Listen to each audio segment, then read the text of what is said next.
has hired her as Steve Doolittle as administrative assistant. It'd be nice if you guys could meet her, hear a little bit. If you could give us just a short description of your background, where you came from. She's very impressive, very highly qualified, and we'll hear what she has to say. We need you to toot your own horn. Well, what led me to this position, I was the administrative assistant for Tucker Daniel. He was the judge executive in Johnson County, as far east as you can go, for 11 and a half years. What I did, our road department handled the animal control, so I didn't have a whole lot of that. Actually, what I did, handled coal severance dollars, everything, all the scheduling, did all that for the judge. Basically, I feel like I've come back home. It's kind of the same job. Everyone has been very accommodating. Everybody's welcomed me. It's been a very good month, 3 weeks, I guess I should say. Vicki has been amazing. Judge Clymer has been amazing. My husband is the general manager for UPS here in Paducah. We've moved a lot for him to promote. We're hoping, and it's looking like they're going to leave us here for a while, and I hope so.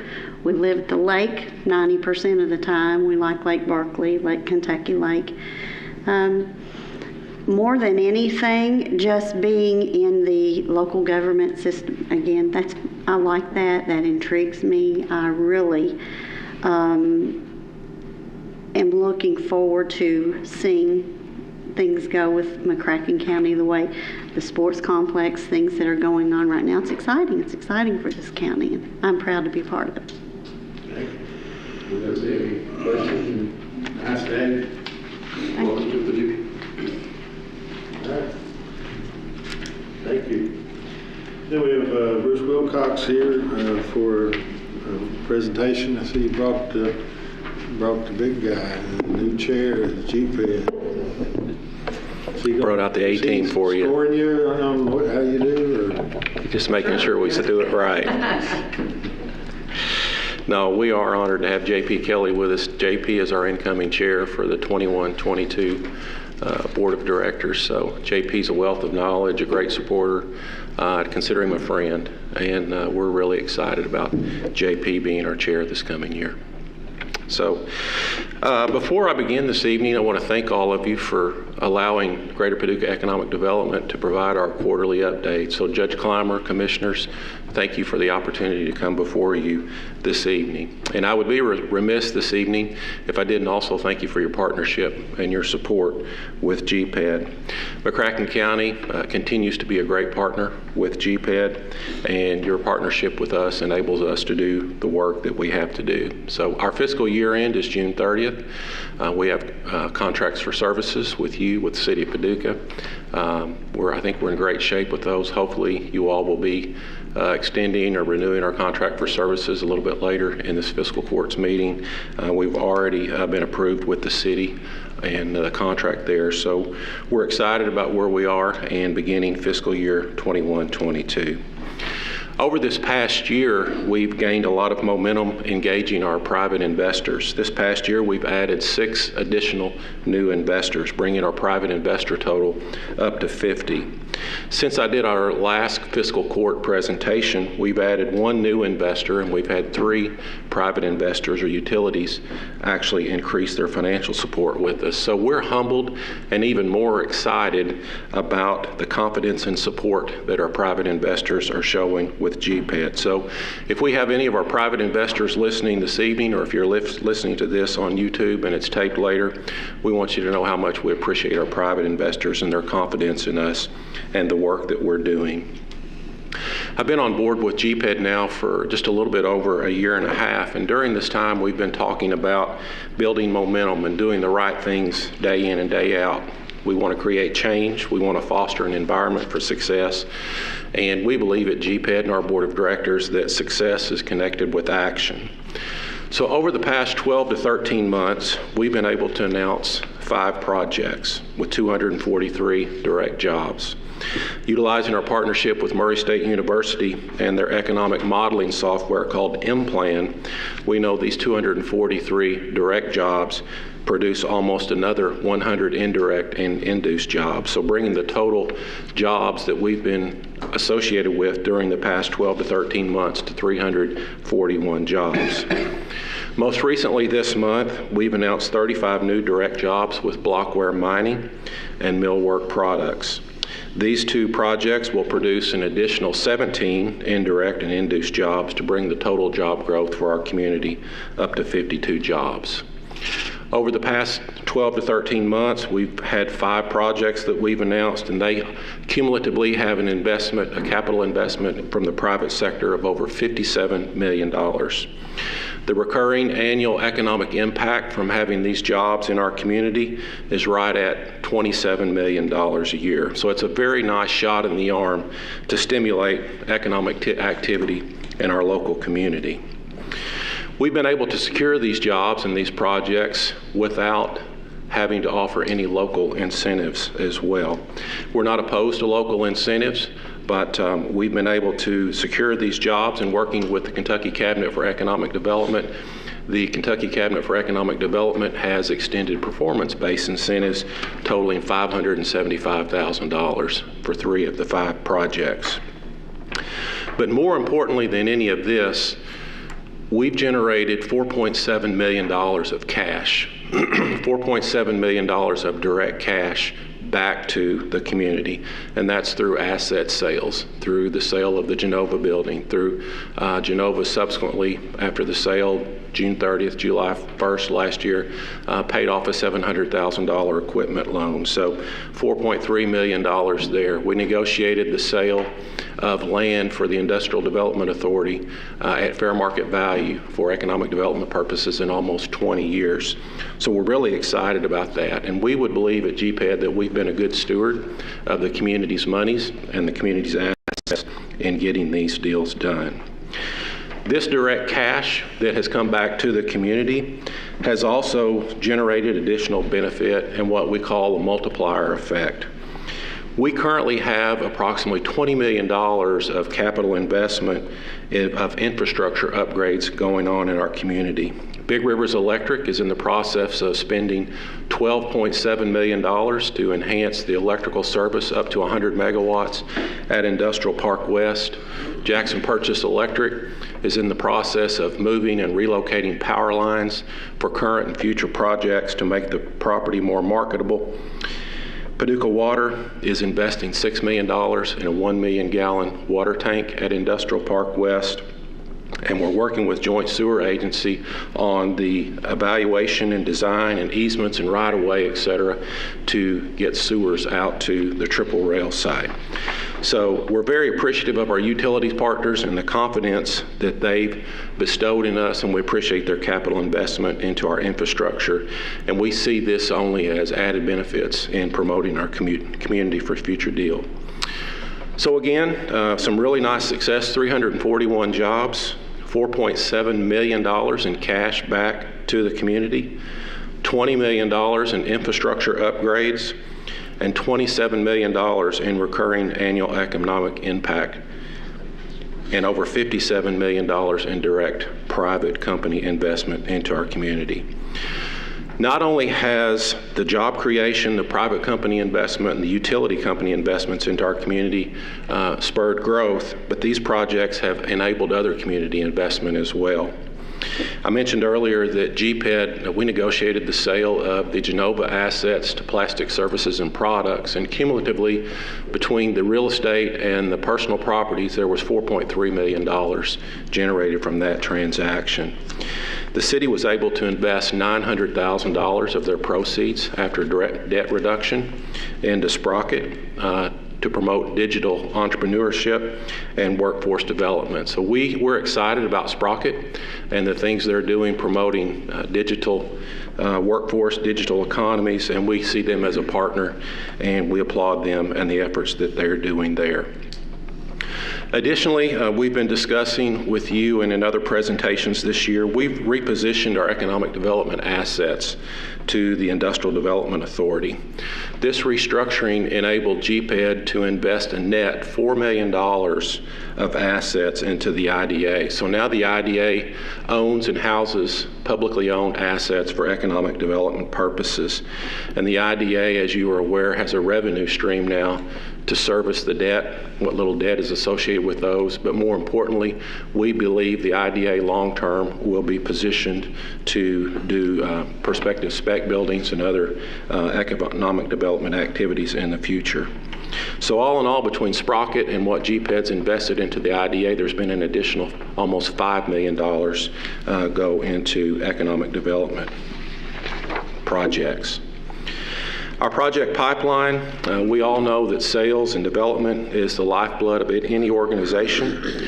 We can share with you this evening that we believe we have a healthy pipeline of projects. We've got a robust pipeline of projects. We have a total of 17 projects on the books now that we are considering active, and this is after having announced 2 of the projects this past month. We believe 6 of these projects are what we would consider to be hot, and we anticipate company decisions on these projects within the next 6 months. And we'll go over these projects with you when we go into executive session in a little bit more detail. So that's all I have prepared for you this evening in open session, but I'd be happy to entertain any questions or thoughts that you might have before we conclude. So the new jobs, with the new IDA, there'll be a couple of the new jobs that the IDA will get 10% of the occupational tax. So that'll be the data mining? Yes, that was part of the interlocal agreement. Okay, and I guess I'm curious, I guess it'll be a while before they actually employ anybody. They're in the process. They hope to break ground July or August. JP and I were just talking, there's a delay in getting structural steel buildings. But as I understand it, they've procured a building and they hope to be moving dirt here the next month to 2 months, something like that. So they're up and operational relatively quickly. So certainly by the end of the year, I think there could be some of that revenue sharing from those occupancy taxes. That'll be the first one, I guess, how we actually track Yes. that and make sure you'll be all over that. What about the sale out of the GPED? Will that be? The sale. So you sold to the FBI or that building? Yes, that was the sale of 2.6 acres at Commerce Park, and we called that project James Bond. They kept that, that involved the DEA, Drug Enforcement, the FBI, the ATF. We were not given a lot of details on that, but we know what the total capital investment is on that, but we do not know the number of FTEs or employees that they'll be having out there, but that would be something that.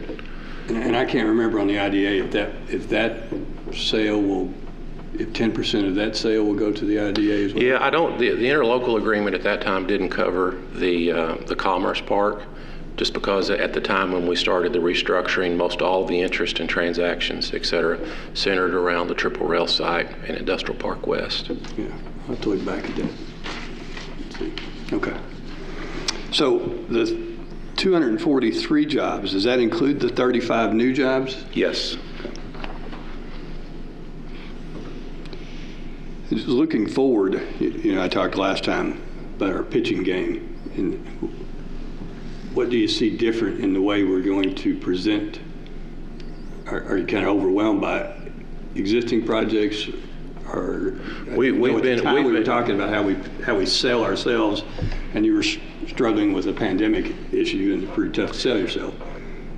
Just curious as to what the plan is coming out of the pandemic. We have seen literally 3 times the activity that we saw last year, and we were busy last year. One of the things that we're doing, we had Marketing Alliance was here last week. We're in the process of creating a marketing campaign. They were actually doing video shoots, interviewing some of our local community people. So we'll be rolling that out here in the next 6 to 8 weeks, something like that.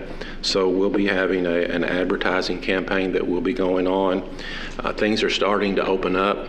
A few weeks ago, I went to New York City and met with 15 different site selectors to start getting our name out there, introducing our community, to try to start developing a relationship with them. As we've gone throughout this year, it's becoming more and more increasingly apparent to me that for us to be successful, we've got to make our own way, right? We take ownership of things, and we would like to hire an additional professional economic development person, kind of that hunter, that gatherer at GPED during this upcoming year. We've actually budgeted it in.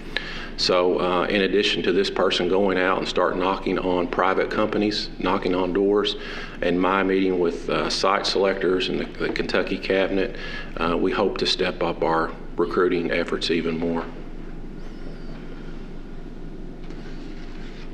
Yeah. Sound like you're a busy man, Bruce. We've been very blessed, very fortunate. Thank you. Very fortunate. I did see over 200 companies applied for the Codify grants, what I was told this week. So. I'm sure you all have been over to Cape, but we took a small group over to Cape to see what they did. It's very impressive, and I think our local facility will emulate that. So it really fills a good void. One of the hot topics right now is workforce development for economic development, and Codify, they actually teach people how to code. You don't have to have a high school degree, a college degree or something like that. And I think it's beneficial to companies like CSI, Kaleo Technologies, System Solutions. I'm sure some of these other local companies will benefit from that, in addition to the entrepreneurship and new businesses that are started here. Thank you. Those are all my questions. Are you seeing any changes in the business models after the pandemic that instead of being located in an office building in Nashville or St. Louis or New York, that companies are spreading out and maybe having small offices in communities that are outside of the big cities? Is there any activity in that area that you've seen, not just maybe in Reston Paducah, but in other areas? I can't speak for other areas, but I can speak for our own community. Teletech's a prime example of that. And we've discussed that. I'm not sure with you, but Deputy Judge Executive Doolittle and Judge Clymer, we've dealt with that.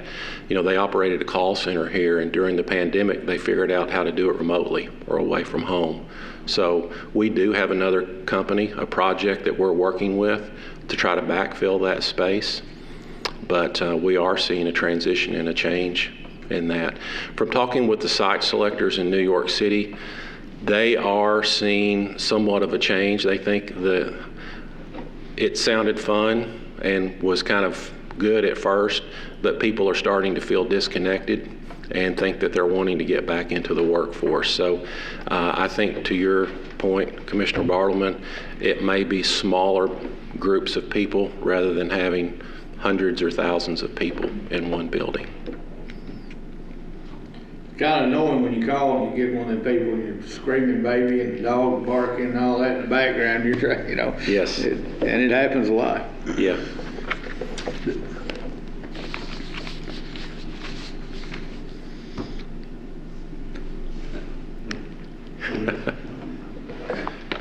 All right. Thank you all so much. Thank you, Bruce. JP, you just watching? You want to say? What's that? You just watching? You want to say something? No, sir, I'm good. You think you did pretty good, or what? As long as you think you did good. I'd like it. All right, and then we have John Colson here from Building and Electric about inspection fees. Come on up, John. He wanted to talk just a little bit about how we were doing on those fees. And Okay. I have a copy of the ordinance that deals with our fees. Good, man.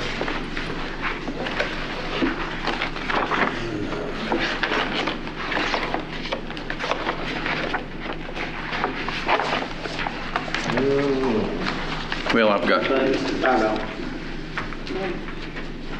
you need one? Yeah. This is a copy of the ordinance. Also got the fees that we've collected in there, some proposed alterations to the ordinance itself.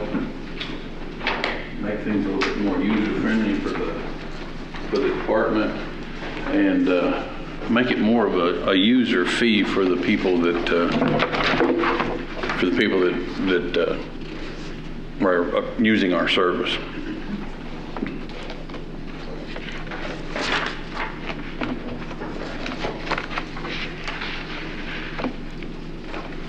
So there on what's about 4 pages back is the proposed changes that we're just looking at to discuss tonight. So we can, Yes, the alterations, the changes to the ordinance, yeah. yeah. Okay. Run us through that if you would. Okay, the electrical fees for single-family dwellings have been a nickel a square foot for several years, and we take the square footage of the attached garage off of that. What we'd like to do is change that to 10 cents a square foot for the entire house and leave the garage on part of that as part of the square footage. There's a lot of things in the garage that has to be inspected by our electrical inspector, like the overhead doors, the motors that drive that, the GFCI receptacles. A lot of times there's a water heater in the garage, or even the electric panel itself is in there, and it's got to be looked at.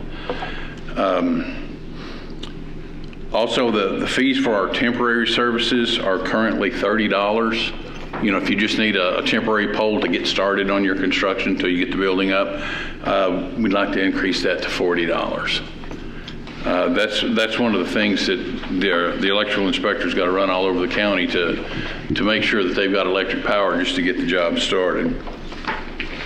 Fees for the mobile homes are currently $40, regardless of how many trips have to be made to ensure compliance. Most of the mobile home hookups have to go through a second inspection at one point, at least a second inspection. In talking with our electrical inspector, Ronnie Gilbert, we think increasing that $40 to between $65 and $75 would be a little bit more keeping with paying for how many trips that we've got to make on those. As far as the building permits, big thing is there's the fees for detached accessory structures are currently 5 cents a square foot. And I have personally issued building permits for as little as $12.50 for these small garages that are going up. And I still have to make anywhere from, depending on how they're built, I have to make 2 to 4 trips out there for each one of those buildings. That just seems like it's just not productive use of the time. We need to kind of bump that up. If we could bump that up to 10 cents a square foot with a $60 minimum.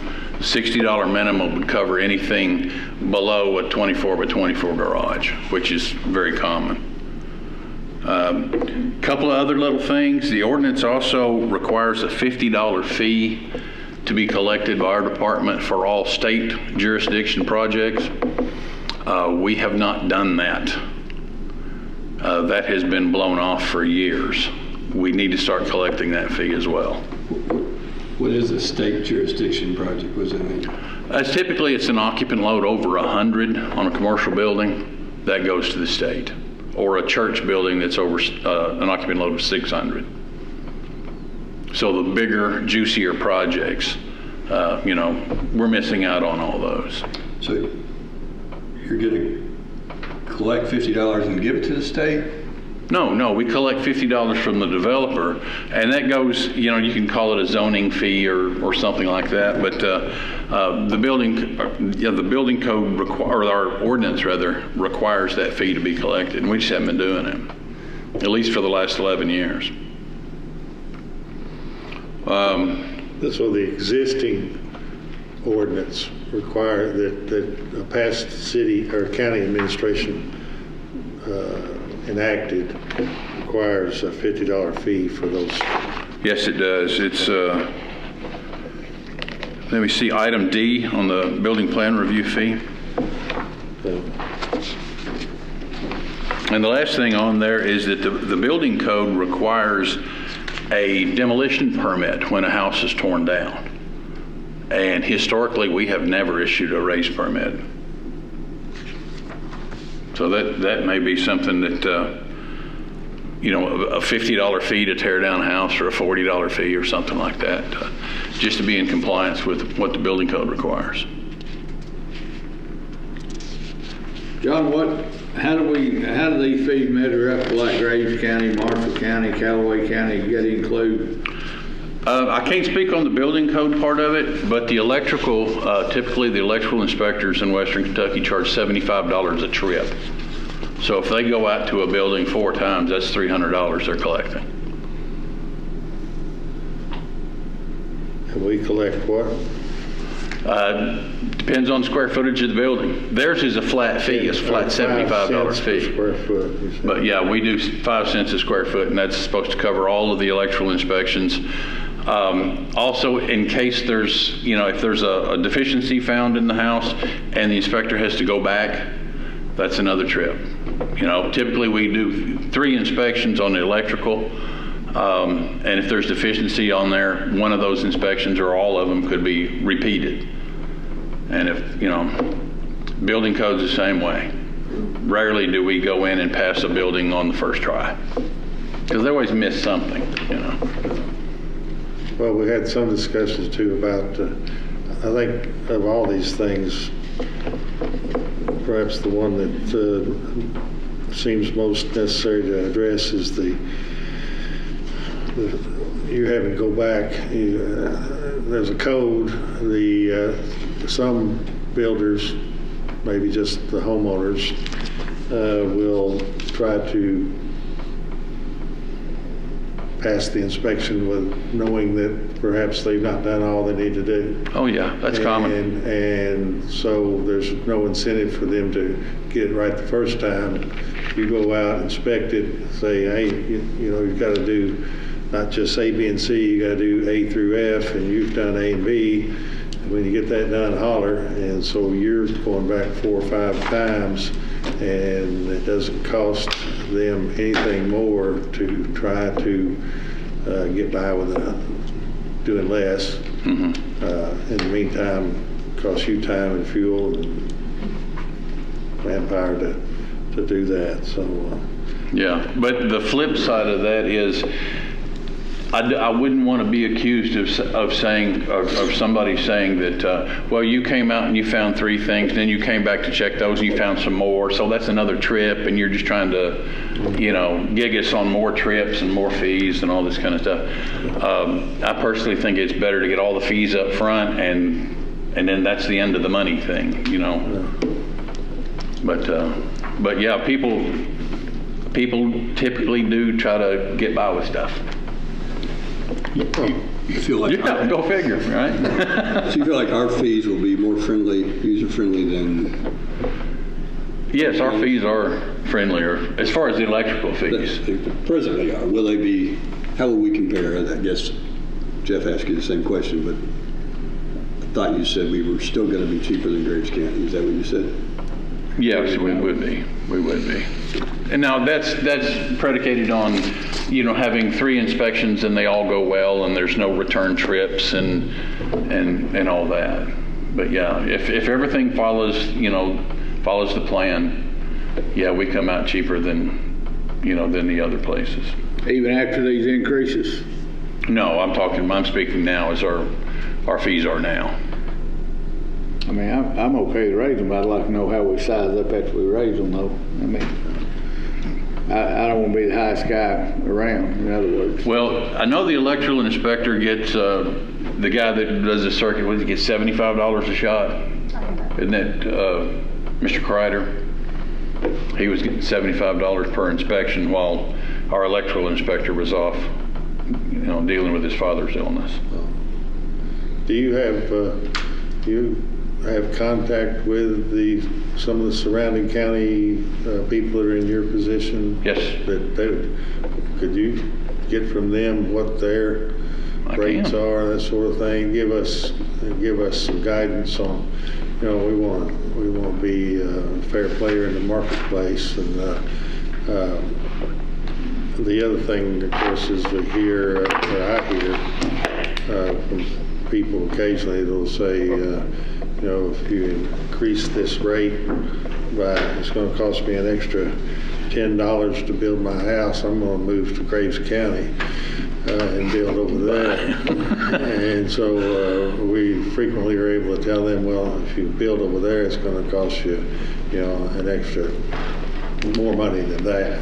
Yeah. And the taxes in some counties are higher than, what they are here. And so if we can do a comparison on some of the broader areas, to give us some help in deciding if this is something we want to do. I can look into We that. won't leave anything on the table either. That way we'll know where we need to fall in with me.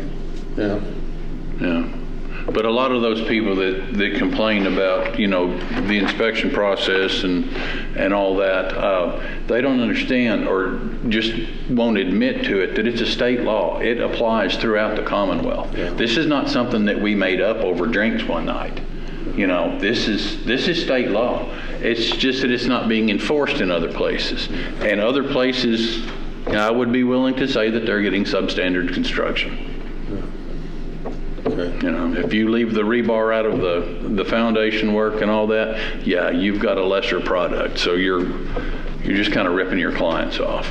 But there's a market for those people. Yeah. Yeah, so people, I guess that's like say the flip side. People don't recognize that when they're paying that fee to you to come inspect their property, they probably are not building their house themselves. They've hired somebody to do that and build it according to code and under safe regulations and get their money's worth. You're coming out there and telling them, hey, this is not done properly. This is maybe even dangerous, or it's substandard. Right. And it's for that $50 or $75 or whatever. They get an opinion on their, $250,000 house that they're not getting the product that they bargained for with their builder. So, that's Yeah, we treat everybody as poorly as the next guy, as far as the inspections go. We kick them all around You've occasionally. never been a salesman, have you, John? No, I'm just a realist.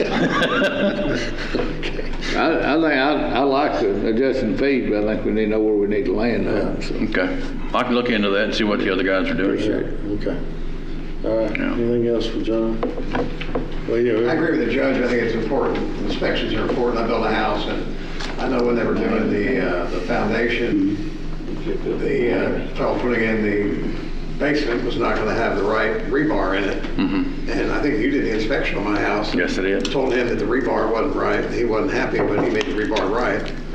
And my house hadn't fallen down, so I guess it helped it. So. That's good. That's good. So I think it is. We try to keep them upright, when we can. It really protects the property owner, as the judge mentioned. Yes, it is. Make It's sure done right, 'cause- for your $300 building permit fee. That's a pretty cheap insurance policy against shoddy construction. And they pay, if you're building a house, you pay the electrical fee of 5 cents and the building fee of 5 cents. Is that right? No. The building fee is 15 cents a square foot for the main level. If there's any other levels, either above or below that, they're just 10 cents a square foot. Okay. Plus the electrical cost, or is that? Plus the electrical, Okay. yes.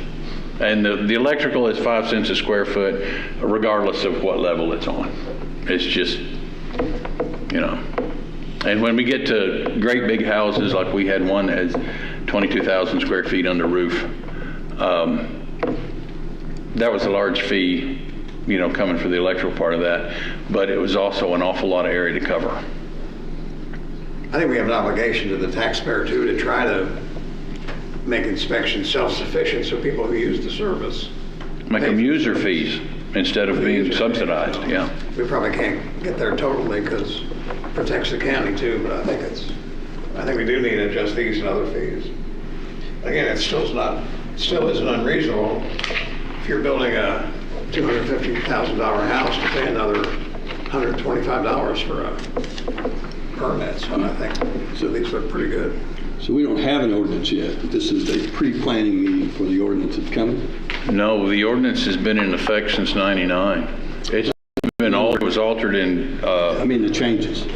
Oh, the changes? No, they haven't been in effect or anything. I was just bringing them up. So it will require a two reading ordinance to change. Yeah, we just put it on to get some direction. so you'll know what we're looking at. Maybe you like some of it, or maybe you don't. We'll bat it around.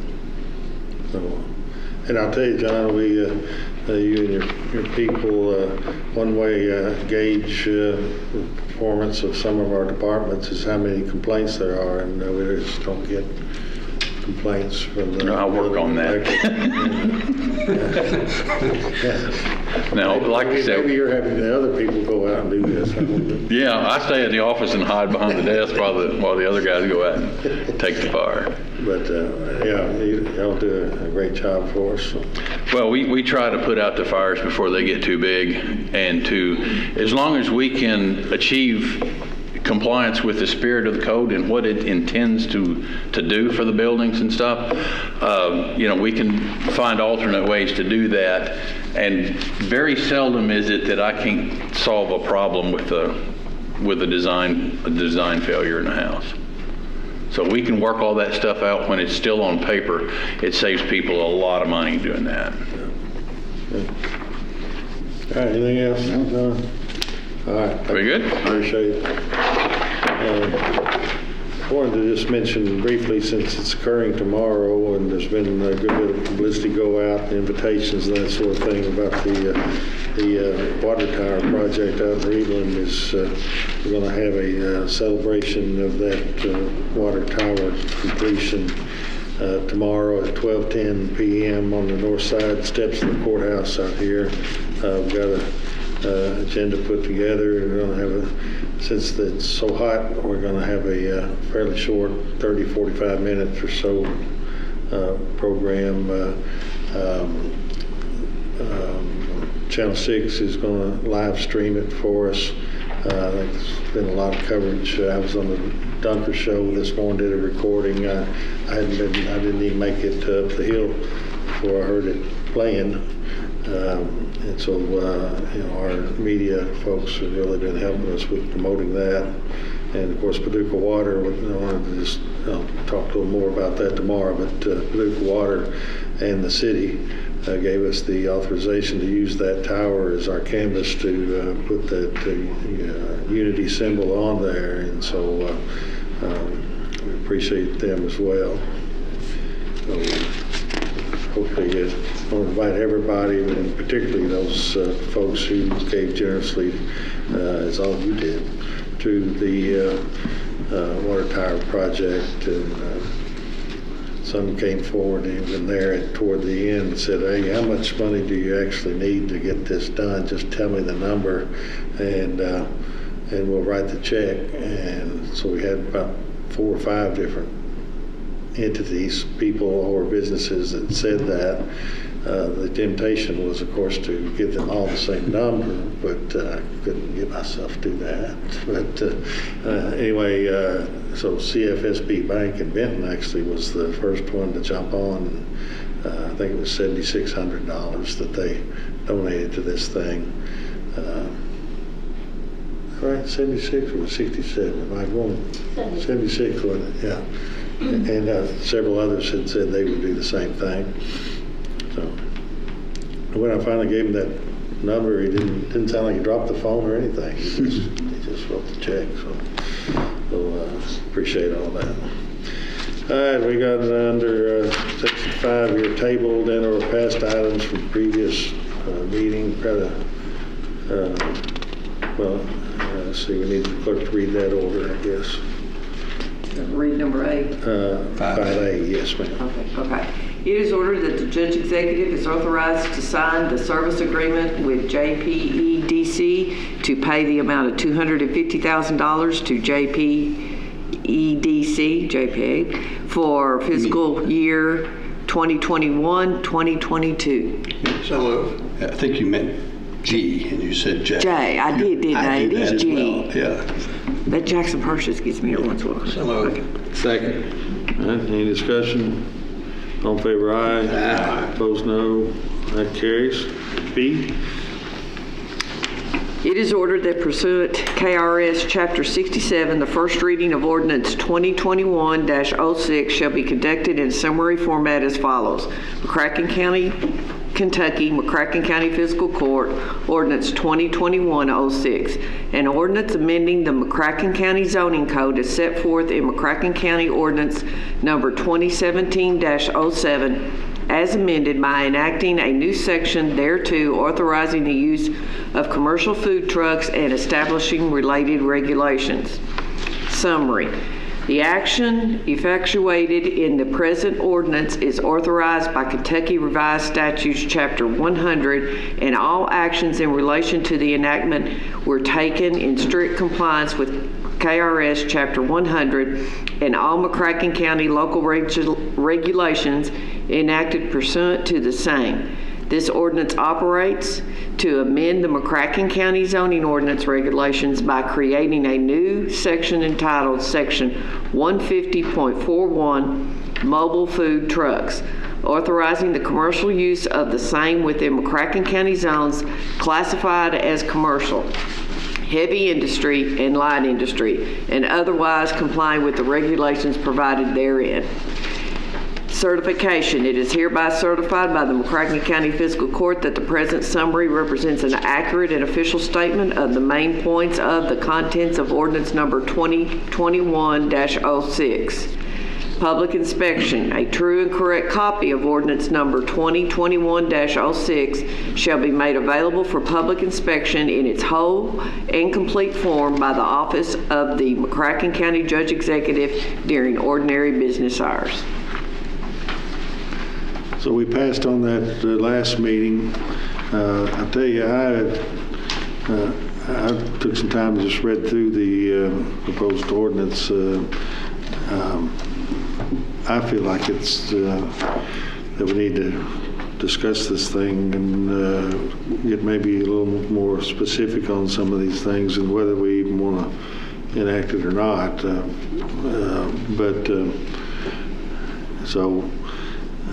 We've got the ordinance written. I have some concerns about some of the things that it does not address. I've talked to Greg Cannon. We used another local ordinance as a sort of a go-by. Being a lawyer like we are, and then retired judge, we looked down in the deep down in the weeds, down under the roots, and on down into the the lava flows, and look at these languages. And I don't know if you gentlemen are satisfied with the wording. If we need to tweak it some more. I've even heard some feedback on whether we want to. There's a philosophical thing here that's underlying this, and I think it is that, specifically, might as well talk specifics. We have a person who owns a small lot out there nearby Chick-fil-A restaurant, wants to put some food trucks on there, and so that's what we're trying to decide. Do we want to, if we're going to put them out there, we need some control over what they'll be and regulations pertaining to it. But first, it seems to me the philosophical or theoretical issue is, do we want to allow relatively small expenditure of food trucks to go in our community and set up and perhaps detract from the business of brick and mortar large expenditure restaurants like Chick-fil-A, and of course it would to be applicable to other places that food trucks maybe want to set up and that sort of thing. Do we want to allow that? And if we do, what kind of regulations do we want? On the surface of it, just looking at it quickly, although it's called mobile food vehicles, there's nothing in this ordinance that says they have to be mobile. They can go in there, and I don't see anything keeps them from being there until Gabriel blows her horn. There's no requirement of moving. There's no requirement that it be movable. There's no time limit. There's no size limit. A trailer could be 60-foot long trailer. So just bringing all those things up for in this first reading and decide. We have to discuss these things. Got to make that sausage out in the public. So, what do you think? Can we get Greg Cannon to tell us how the city does theirs? And I know Greg and I have talked 2 or 3 times, just for instance, what you brought up. Chick-fil-A, was it, they paying $7,800 in property taxes, something like that? It was more than that. It was more than that? Yeah. Maybe 70,000. I don't know. It was a huge amount compared to setting a food truck there beside it. And, you know, I mean, it's not going to put them out of business, but it'll get in their pocket a little bit. Well, Greg's our zoning administrator, and under this, he would also be the, what was that called? The mobile food administrator. You get another title. We'll give you an extra little badge. But so, what do you think? You're wanting to know how the city...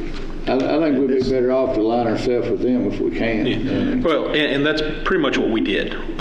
Steve Urban wrote this when he was with the city. So we had the benefit of him knowing what worked, what didn't. So we used the city's ordinance as a guideline. Now, of course, with the city, there's some things that it's specific to downtown, doesn't apply to us. So we stripped all of that out. There were some things that he found through the operation of it. He didn't like the way it worked. So we either amended it or took it out entirely.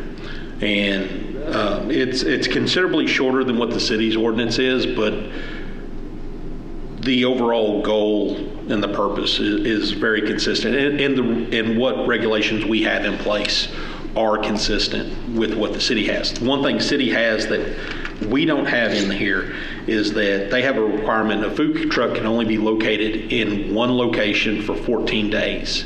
After 14 days, it has to move and it cannot come back to that same location for 30 days. Because the one thing I keep hearing is the concern about this becoming a permanent fixture. And I think that's a legitimate concern. And if we put in this regulation, that way it matches what the city has, and it will stop these food trucks from replacing brick and mortar because they are going to have to move. What about the judge's other concerns about truck being too big? I guess.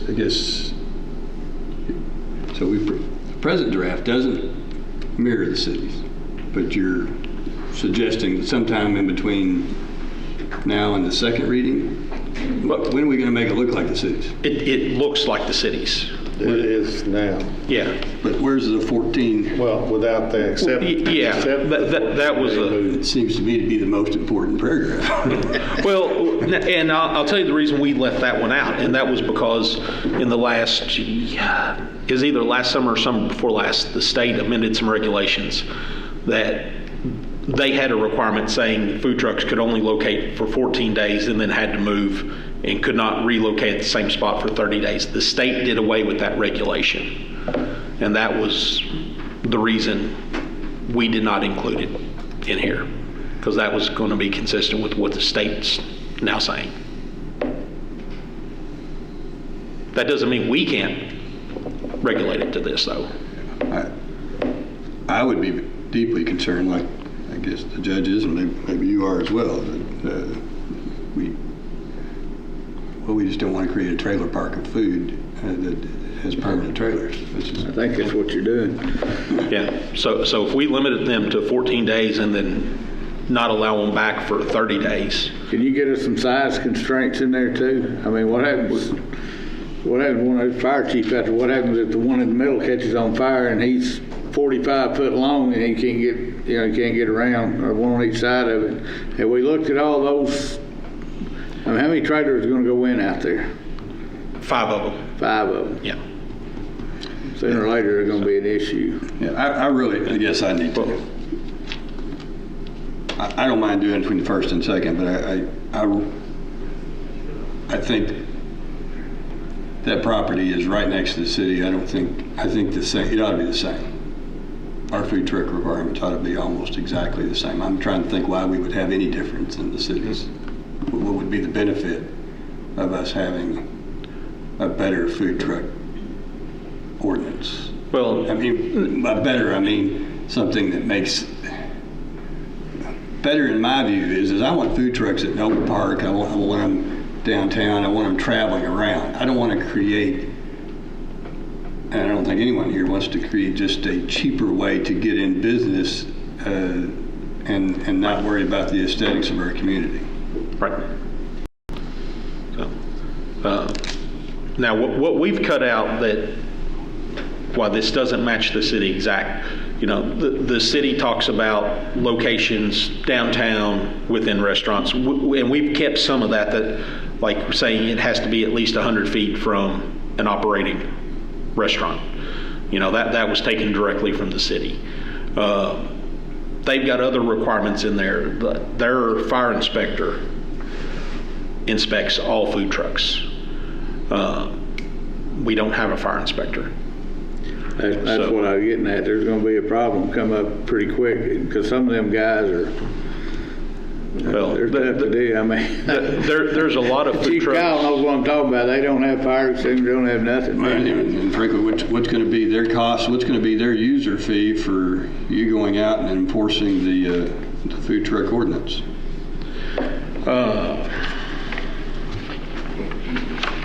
So you get 5 hot dogs. What do you get? Do y'all charge for inspection or? We don't on our side. Planning has something to do with the permit. We're not engaged in the permit piece except to do the fire inspection on the truck or the trailer, as it might be. But it doesn't open unless everything's in line. That's true, and you're correct. We get violations ranging from electrical to gas leaks. Lots of problems get encountered with those. Yeah. And if I'm not mistaken, a lot of the older food trucks don't even meet state requirements. Is that? Well, we only inspect the state requirements. The ordinance is the fire standard that's out there for mobile food vehicles. I can answer that one for you. If it doesn't pass the state inspection, as far as water and all that, then the county gets inspected every time, health department, and they get it's either $75 or $100 every time it gets set up. Right.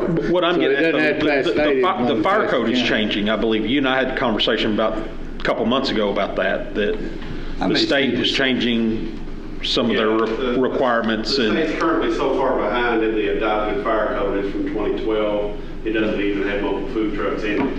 Yeah. There's a whole mobile food truck standard out there that the state hasn't officially adopted yet, that the city did adopt into their ordinance so that we could at least have a minimum standard to inspect them to.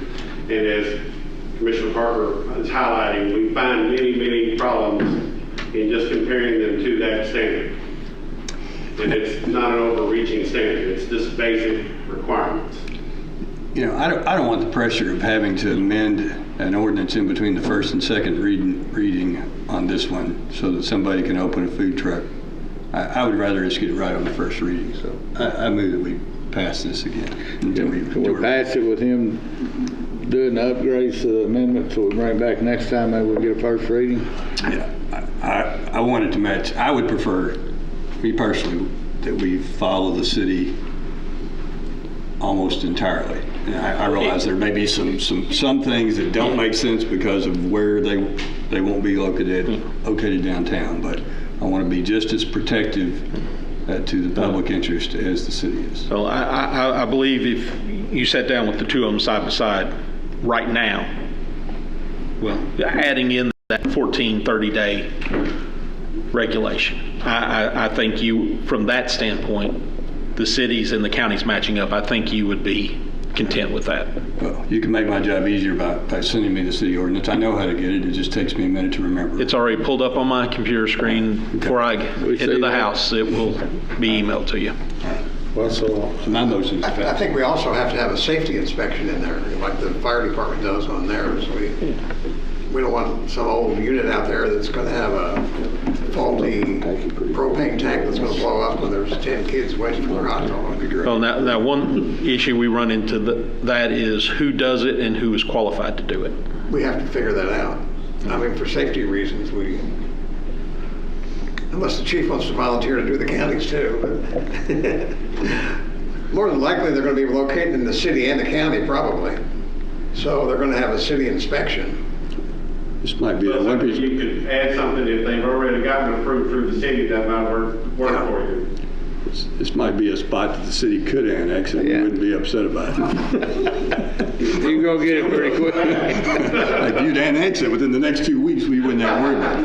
And is there anything in here that says they have to have permission where they park? I mean, could they pull into the Walmart parking lot if they wanted to and set up? No, they have to have the property owner's permission. And is that in here? I glanced through it, didn't see that.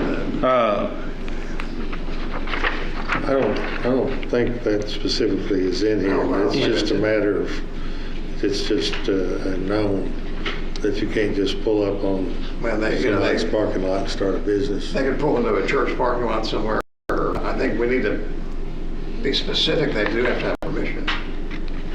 You're right. You would think they would, but they might not. If they sit there for one night,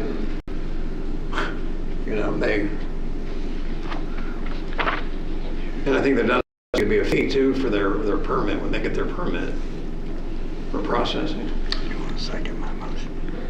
Yeah. I don't remember seeing anything about a fee, is there, Greg? No, we did not. I think there should be, shouldn't there? I'm good with it because I know it's going to.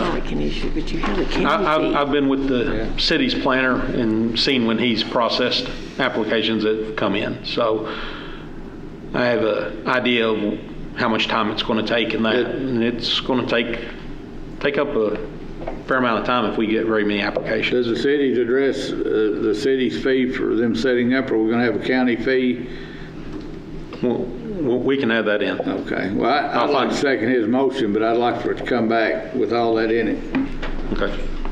Well, see, that's why we put it on tonight is to, well, the distinction being 2 weeks ago, we just passed on it because we needed to think over it or manipulate the language, put things in here. Of course, we can't do that outside of a meeting. So here's our meeting to express what do we want in this thing. I think there's been some different suggestions. It's just, I don't know. I guess having worked with things like this for many, many years and examining the language and what it, I always look at the extremes to see whether something, and sometimes the extremes are not as extreme as reality comes along and somebody brings a 60-foot tractor trailer out there and says, here's my towable food truck, and they go to work. Are you going to address alcohol in there too? You might well make a note to see what. Okay. And who's going to issue the permit? Yeah. Are we going to have a business license? I know when I pull mine, I love to sell beer, so I mean this has to be addressed. Yeah. Well, my thoughts on that though is that if we do allow the alcohol sales because they are mobile, it's allowed in commercial zones, light industry and heavy industry. In the county, a lot of the commercial zones and the light industry and heavy industry zones are in dry precincts. So if we do allow that, more often than not, they're going to be located somewhere where they're not going to be able to sell alcohol to begin with. So if we even allow that at all, enforcement is going to be difficult. But I think you're right. If they get that caterer's license, you can't stop them from selling in a dry precinct. Just You put it in that ordinance. Well, they could be allowed to sell alcohol if they're in a wet area. And not if they're not. the way y'all expressed everything you want, I'm not sure. I think we're heading the right direction. Okay. Y'all need to vote on it. You passed it. All right, there was a motion, was there a motion and a second? Motion and a second. All right, any more discussion? All in favor of passing, aye. Aye. Opposed, no. All right, we'll pass her again, take another stab at it. I assume you've got a list of what all our concerns were, the fees, the safety, all those other things. Location, permission, make sure that's specified. Let's see where we are. I think we're on 6. 6. We're on 6, yeah, okay, 6. Ready? It is ordered that the judge executive is authorized to enter into an agreement with the Construction Safety Consultants Incorporated for safety services and drug screening for the McCracken County Road Department at a unit price and hourly rates in accordance with the agreement for the fiscal year 2021-2022. Further, the judge is authorized to execute any documents necessary to enter into said agreement with CSC. So made. I'll second. Any discussion? Chris. All in favor, aye. Aye. Opposed, no. That carries. It is ordered that the treasurer is authorized to pay to United Rentals an amount not to exceed $8,637.94 for the rental of the lift crane used in the water tower project. This is to be paid from the water tower project account. So made. Second. I got that invoice in today, and I didn't look carefully at it, but I believe it was more than Oh. More than the 8637? that. I'm thinking it was, but Steve Irvin wasn't here today for me to talk to him about it. Oh. But, I mean, we can pass this, and if it is, I can't pay it until the next time. Or whatever y'all want to do, but I think it was more than that. You don't remember how much more? I mean, it was a little bit or? It seems like it was 9,000 and something is what it seems like it was. So I don't know if it was because they had to do extra, they had to go out there and do extra stuff. I don't know. We amended say not to exceed 10,000. Oh. So I could have paid or well. But we don't. Well, we have thought to raise that we were some gonna be done with it sooner than the rental term was. Yeah, he didn't but- think it was going to exceed that, and I wished I'd And looked we at got that. done in earlier. a shorter time, or he did, in a shorter And time only than for anticipated. 3 weeks versus a month or something. But I still think it was over that amount. But I'd like Let's, for him to look at it before I do I think anything that with passed. it. Yeah, Pass. Public scrutiny I on this think project. so too, and I'll find out why we're having to pay more than what the fee was when we returned it, or made it available to be returned quicker. Maybe they weren't able to get on the property. I need you to withdraw your motion then. I'll withdraw my motion and we'll pass on it. You want to make a motion to pass now? Make a motion to pass. I'll second that. All right. All in favor, aye? Aye. Opposed, no. All right, that carries. C, It is ordered that the treasurer is authorized to pay to Steve Irvin the amount of $168.82 to reimburse him for his mileage traveling to obtain additional paint for the water tower project, which will be paid from the water tower project account. So made. Second. so that, let's see, what was that now? That was, we needed an extra gallon of paint. And it was located down in Tennessee somewhere. And so, I thought it was interesting that if we had not sent Steve to go pick up bucks or something, well, there it is, Well, that was No. his mileage. That was just his mileage, I but the think, paint to go was- get it. 160 or thereabouts on it. But anyway, it was going to charge, they were going to put, if we hadn't sent him down there, they were going to put it on a 40-foot truck, a gallon of paint on a 40-foot truck and drive it to Paducah and back. So we thought maybe it'd be cheaper for Steve to run down there and pick it up. But this $168.82 is not taxpayer money. It is money that we've raised, that has been raised through the effort, through charitable donation. Yeah, all of this is, everything to do with the tower is all donated money. So the motion I lost track. I think we're ready to vote. I think you're ready to vote. I've got a motion and a All in second. favor, aye. Aye. Opposed?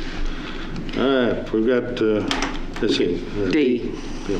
It is ordered that the Hazmat 1 be paid $20,000 from account number 015135416, being the same for the fiscal year 2021 annual budgeted allotment for Hazmat 1. So made. Second. And we got Chief Kyle. Would you kind of fill us in on, I thought maybe it'd be a good show and tell tonight to learn just a little bit about Hazmat 1 and there's an interesting little thing about how we had been paying Hazmat that this changes. Sure. I'll address the team as a whole to begin with. Roughly in 2004, 2005, we got $1.5 million of grant monies through Homeland Security. This is all post 9/11 money that came out that they were just, doing everything they could to get WMD prepared. Our community put all of our money into 2 trucks and all the equipment to go with that to be housed here locally. At the time, West McCracken Fire Department was housing it. The problem with the grant money that came was no maintenance money came behind it. And that has been the struggle ever since, is maintaining the equipment. We have stretched the current inventory of equipment, and a lot of it is perishables that you have to replace regularly. But the instrumentation, the high dollar equipment that is tens of thousands of dollars, we've used it all of its useful life. It's obsolete now, and we are in the process of replacing all of that equipment. I have immediate plans to expend about $150,000 in funds to replace that instrumentation to keep us operational. About 4 or 5 years ago, I did a little bit of a road show to the other counties to try to get them to participate. We have been successful in that. We haven't collected any money in 2 years, I think. We had COVID, and it was in one fiscal year crossing another. So we haven't collected any money in addition the last couple of years, but we're trying to get revived on track and get equipment replaced. You guys specifically, because McCracken is the home county where the team was organized out of, you had never directly contributed to the team. Whatever money that was budgeted, I had to expend through the finance office with a purchase order from McCracken County for those funds. The other counties write us a check, and we put that money into a bank account that you all have a board member on that serves. The team's an incorporated entity under county government is the proper way to say that, under emergency management guidelines. And Lewis Carr is the McCracken County board member. So I report to the board, and they manage the funds and expenditures, approve all of our stuff, just largely like what we do right here. So additionally, besides explaining a little bit about the team, I called Steve and asked him if we could change our operating procedure for expending the funds. Because I have such a large expenditure going on, it's troublesome to try to spend money out of 2 or 3 different places and follow everybody's each individual rules, as you can imagine. And if we could change that process going forward. The team is still currently housed in McCracken. The equipment sits at Paducah Fire, and then we have a truck and trailer back out at the McCracken County Emergency Management Complex that was in Murray. They were no longer able to support the team. The city of Paducah supports it with 4 staff members rolling out the door every time it's got to go somewhere. So that's kind of a synopsis. Very expensive equipment and a lot of maintenance involved. Any questions about it? How often is this equipment used? I know when you need it, but how often? Thankfully, not a lot. We average a handful of times a year, usually. And the equipment, specific equipment that I'm talking about purchasing right now is the instrumentation that allows us to identify substances as to what something is. You may remember when we had the white powder scares all kind of there in a window there, we were able to identify substances as to tell what it was. we can do biological identification, chemical identification, and detect, isotopes from nuclear incidents. We have all that ability right here in our backyard. In our other counties, you said they haven't contributed in a couple of years, but have they in recent years? Yes, oh yes. Contributed. Mm-hmm. Now, that was a problem. Yeah, early on, I couldn't get anybody to give me any money other than McCracken. And I've had the team housed at Paducah since 2010, I think. And, just kept at it, kept hounding them. And Marshall and Graves and Callaway. And, every county does theirs a little differently, but at the end of the day, if they just give us some money and let us operate the team. We don't ask for a lot. We have about $75,000 that we try to budget per year to operate the team on, and that's not for any paying anybody. That's just for fuel and perishables and to get equipment recalibrated. That's all that's for. Is there any grant money available, considering the interstates we have to go through here? Not anymore. All that money's dried up. I know before the city took it over, there were some maintenance issues on that equipment. I know one time I went on a tour of it, and some of the equipment in there that's battery operated, batteries hadn't been charged in a long time, and the equipment didn't work because it wasn't maintained. I think when the city took it over, I think you are pretty diligent in keeping it all operational. Well, we try to be. It's, that equipment has to be, a lot of it has to be sent off. And so, I don't have a full-time guy dedicated to that all the time or a full-time person dedicated to it. It's a community effort, so to speak, to keep it up and going. And I use the city's fleet to keep the trucks up and running, as needed. So we put considerable amount of effort to keep it going. And and you have a special team that operates that if you have a call of a chemical. We do. We have 12 people trained hazardous materials technician level. And we still have other communities that still support the team. It's a regional team. It goes to all 8 counties. In the Jackson Purchase region, we still have some others from counties scattered out that assist and support the team.